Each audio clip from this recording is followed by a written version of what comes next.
میرا پیارا نبی کتنا پیارا نبی ساری درود پاک بآواز بلند الصلاۃ والسلام علیک یا سیدی یا رسول اللہ الصلاۃ والسلام علیک یا سیدی یا حبیب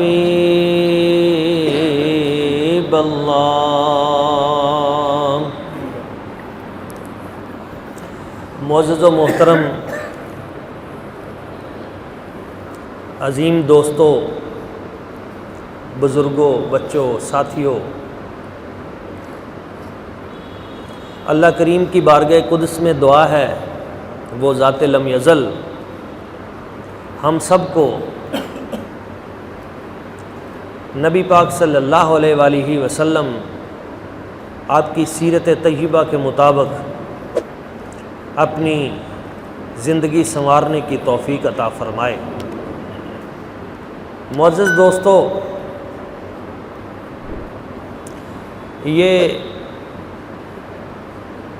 بڑی برکت والے دن گزر رہے ہیں۔ یہ ذو الحجہ شریف کا پہلا عشرہ ہے اور ان 10 دنوں کی قرآن و سنت میں بڑی فضیلت آئی ہے۔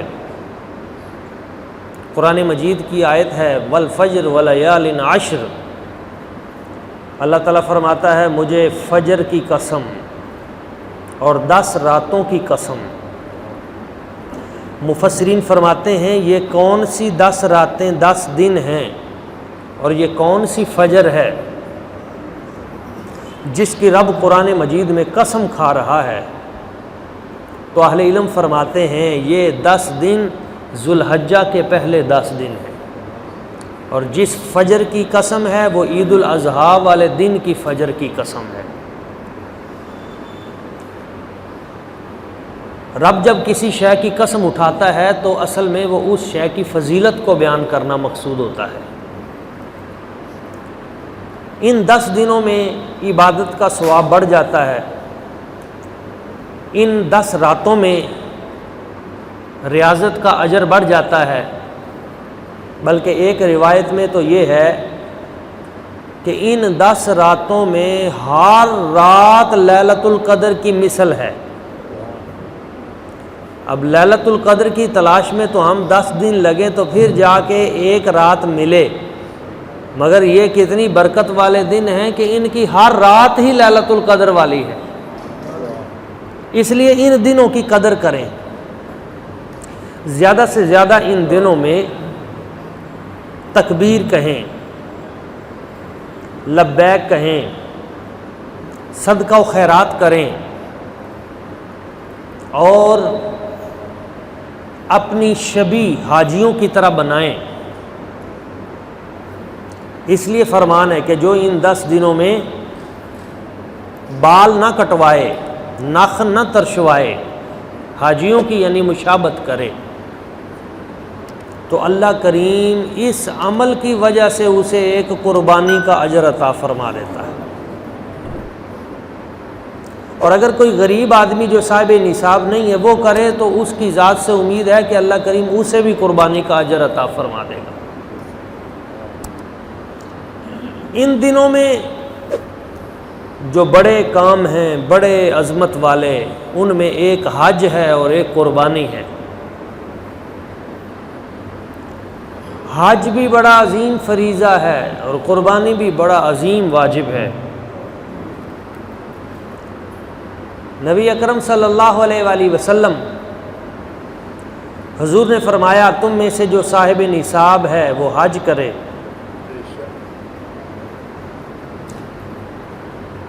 جس شخص پہ حج فرض ہے وہ حج کے لیے کوشش کرے۔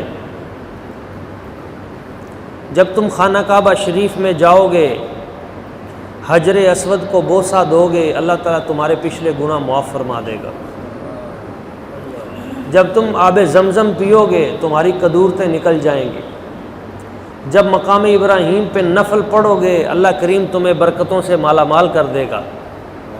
جب تم صفا مروہ پہ دوڑو گے تو تمہارا تعلق حضرت بی بی ہاجرہ کے ساتھ بن جائے گا، ان کی برکت و دعا تمہیں شامل ہو جائے گی۔ اور جب تم قربانی کرو گے تو تم حضرت جناب سیدنا ابراہیم علیہ السلام آپ کے نقش قدم کی اتباع کرنے میں مصروف ہو جاؤ گے۔ اس لیے آپ علیہ الصلوۃ والسلام نے فرمایا ہی سنت ابیکم ابراہیم، یہ تمہارے باپ حضرت ابراہیم علیہ السلام کی سنت ہے۔ اس پہ جو واقعہ ہے وہ تو حضرت قبلہ الحاج الحافظ القاری نظر محمد توگیروی صاحب دامت برکاتہم القدسیہ وہ بوقت عید تفصیلاً پیش کریں گے۔ میں قربانی کی تاریخ کے حوالے سے ایک دو باتیں آپ کی سماعتوں کی نظر کرنا چاہتا ہوں کہ یہ قربانی کب سے ہے۔ یہ یاد رکھیے کہ قرآن مجید میں قربانی کے لیے 3 لفظ آئے ہیں۔ کتنے لفظ؟ 3۔ ایک تو عربی میں نسک کا لفظ آیا، نون سین کاف، قربانی کے لیے، قل ان صلاتی و نسکی و محیای و مماتی للہ رب العالمین۔ حبیب آپ فرما دیں کہ میری نماز، میری قربانی، میری زندگی، میرا مرنا، میرا سب کچھ اللہ پاک کے لیے ہے۔ نسک کا لفظ ہے یہاں۔ دوسرا قربانی کے لیے نہر کا لفظ ہے، نہر، اس لیے اسے یوم النہر بھی کہا جاتا ہے۔ اللہ تعالیٰ ارشاد فرماتا ہے اِنَّا أَعْطَيْنَاكَ الْكَوْثَرَ، بے شک ہم نے آپ کو کوثر عطا کیا، خیر کثیر عطا کیا۔ فَصَلِّ لِرَبِّكَ وَانْحَرْ، اپنے رب کی نماز پڑھو، وَانْحَرْ، اور قربانی کرو۔ تو یہاں حکم ہے کہ تم قربانی کرو۔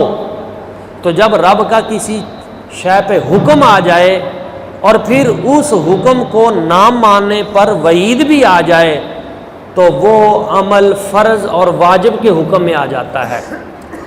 اب حکم آ گیا کہ ہر قربانی کرو، اور وعید آ گئی کہ جو نہ کرے گا تو حضور نے فرمایا فلا یقربن مصلانا، جس نے قربانی نہ کی تو وہ ہماری عیدگاہ کے قریب بھی نہ آئے۔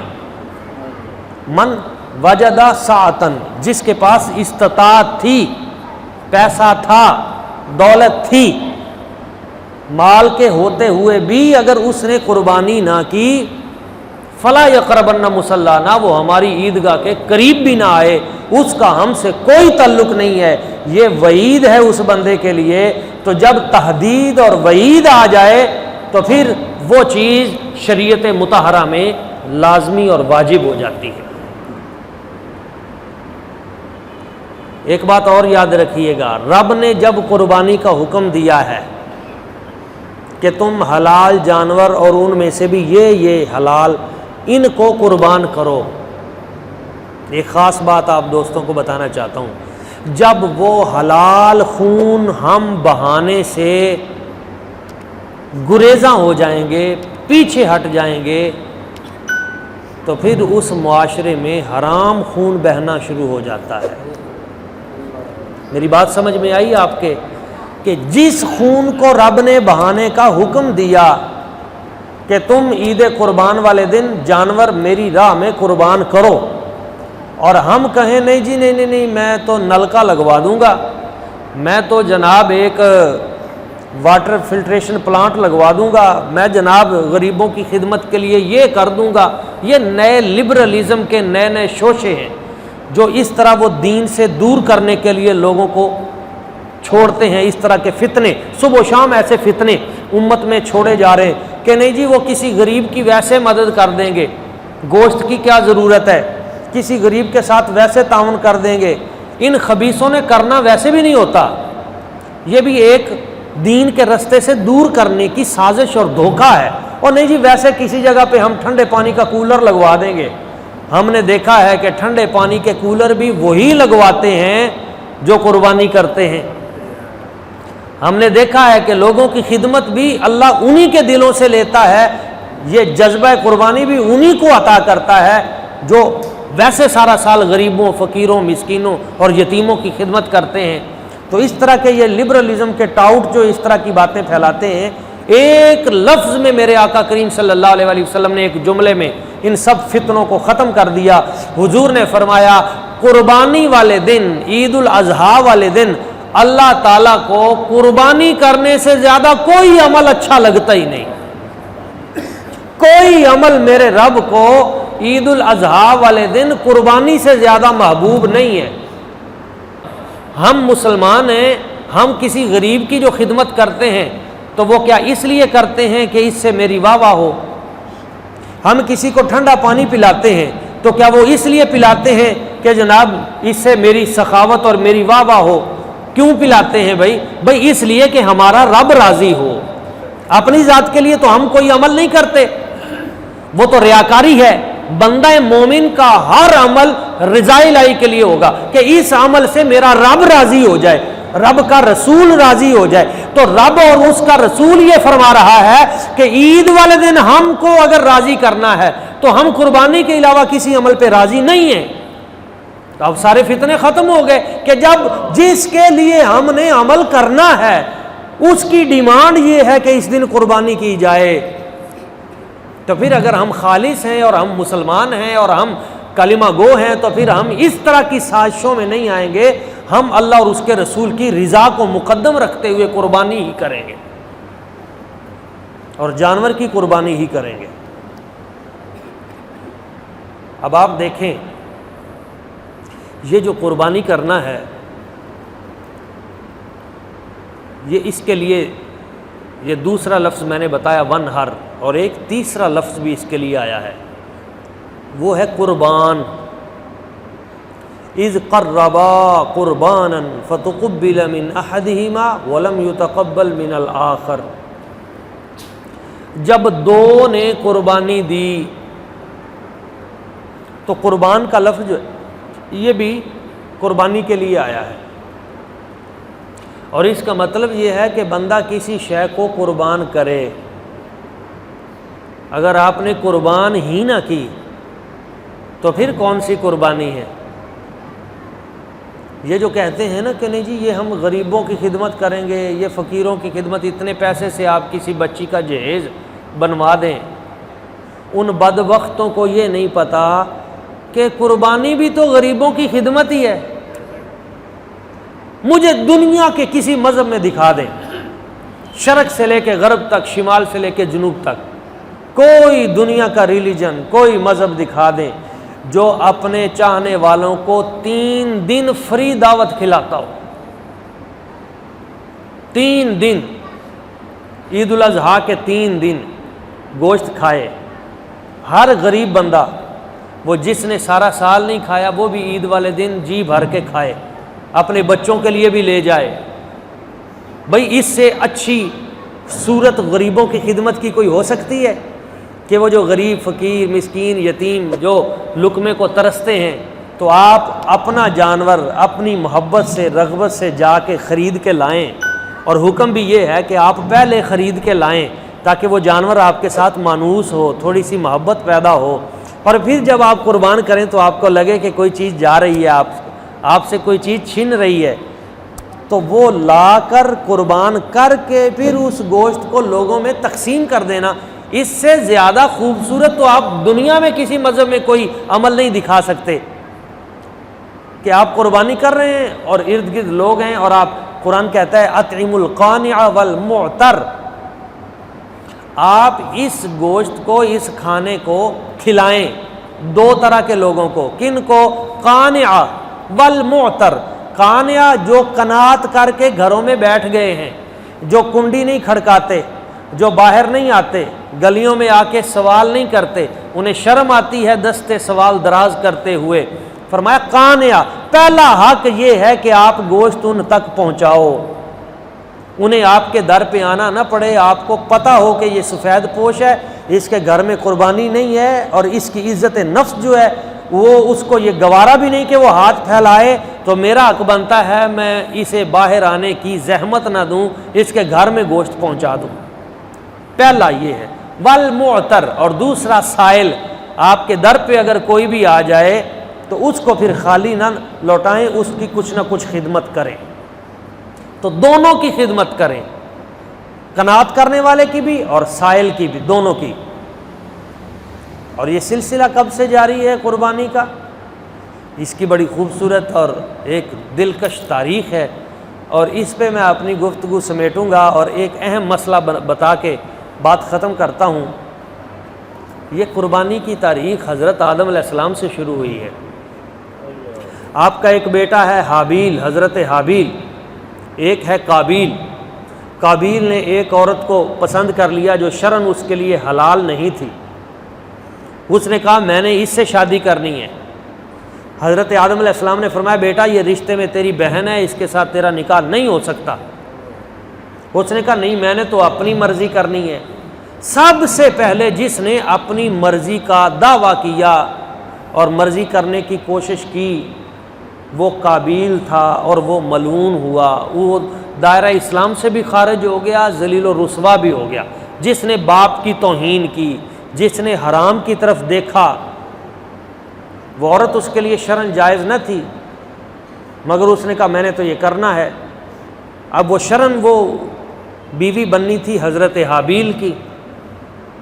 اب یہ دونوں بھائی تھے، بھائی بھائی میں جنگ شروع ہو گئی۔ تو حضرت حابیل، ان کو جس وقت قابیل نے آ کے کہا کہ میں تو تجھے قتل کر دوں گا ورنہ میرے رستے سے ہٹ جا، تو پتہ کیا کہا تھا حضرت حابیل نے؟ لئن بسطت الی یدک الی لتقتلنی ما انا بباسط یدی الیک لیقتلک۔ لئن بسطت الی یدک، اگر تو میری طرف اپنا ہاتھ بڑھائے گا قتل کرنے کے لیے تو تو اگرچہ بڑھائے، میں اپنا ہاتھ تیری طرف نہیں بڑھاؤں گا۔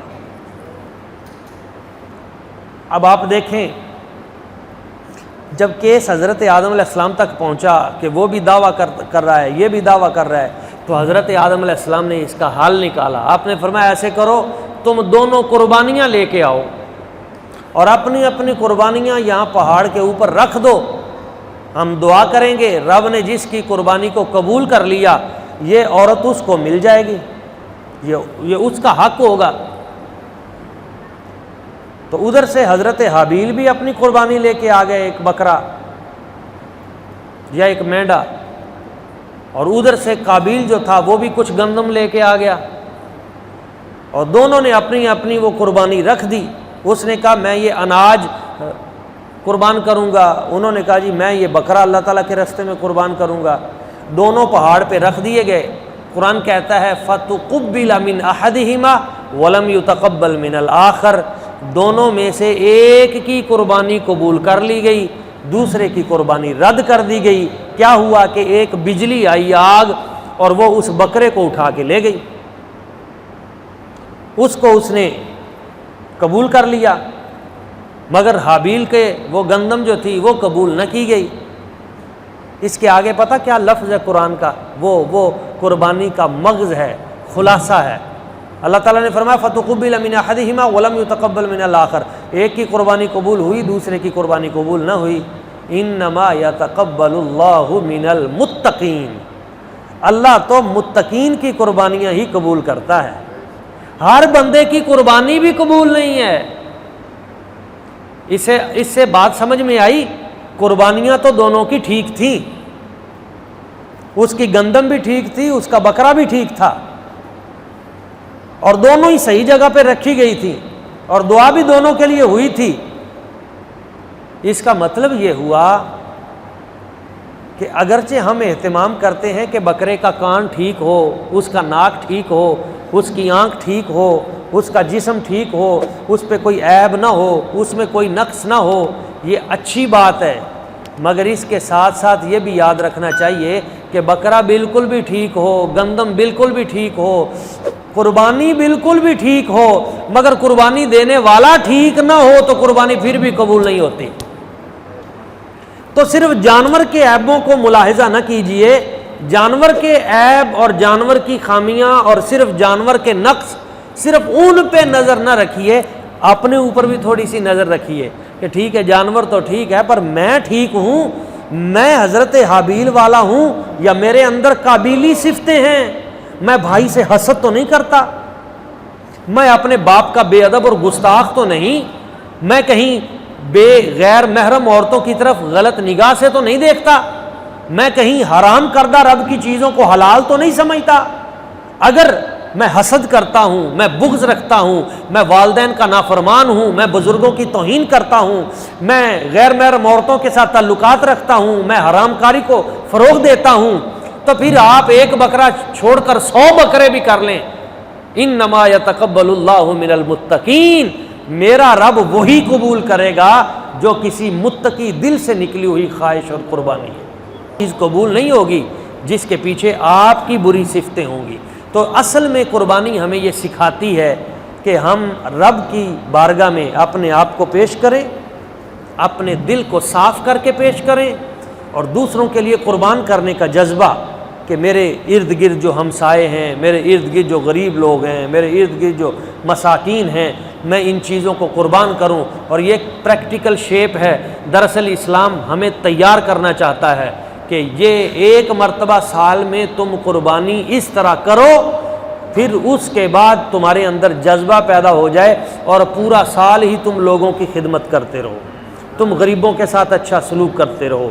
تو اصل میں تو یہ ان تمام لبرلزم اور ملحدین کے فتنوں کا جواب ہے جو مسلمانوں کے وسائل پہ ٹوٹ پڑے ہیں، استحصال کر رہے ہیں، سود کے ذریعے مسلمانوں کو لوٹ رہے ہیں، اور منافع خوری کے ذریعے لوگوں کو لوٹ رہے ہیں، چیزوں کو مہنگا کر کے لوگوں کو لوٹ رہے ہیں، اور کبھی ڈالر کا ریٹ بڑھا کے لوگوں کو لوٹ رہے ہیں، کبھی سونے کا ریٹ گرا کر مسلمانوں کو لوٹ رہے ہیں، اور اسلامی دنیا کے وسائل پہ قبضہ کر کے، کبھی پٹرول کو مہنگا کر کے اور کبھی کسی اور چیز کو مہنگا کر کے وہ اس مظلوم امت حضور کی امت کو لوٹ رہے ہیں۔ دراصل قربانی ان لوگوں کے لیے پیغام ہے کہ یہ تم اس طرح جو مسلمانوں کو لوٹ رہے ہو، اپنے ہمسایوں کو لوٹ رہے ہو اور اللہ کی مخلوق کے ساتھ ظلم کر رہے ہو، اللہ تعالیٰ کو یہ چیزیں پسند نہیں ہیں۔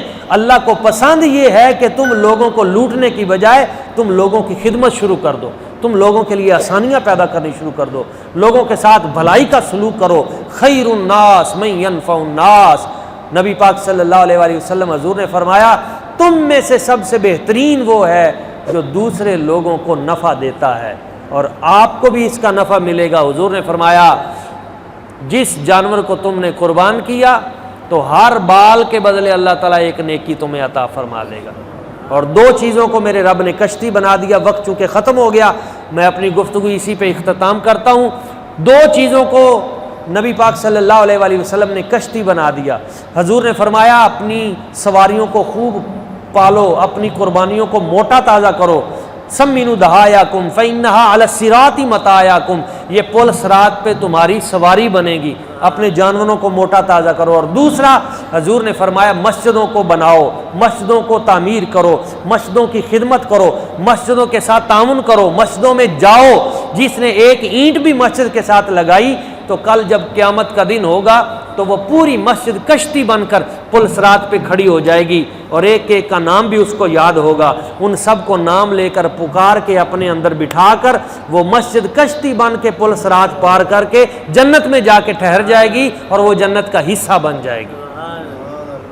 اللہ تعالی ہمیں قربانی بھی کرنے کی توفیق عطا فرمائے، اور مساجد کے ساتھ تعاون اور مسجدوں کو مضبوط کرنے کی بھی ہمیں سعادت عطا فرمائے۔ آمین۔ وما علینا الا البلاغ۔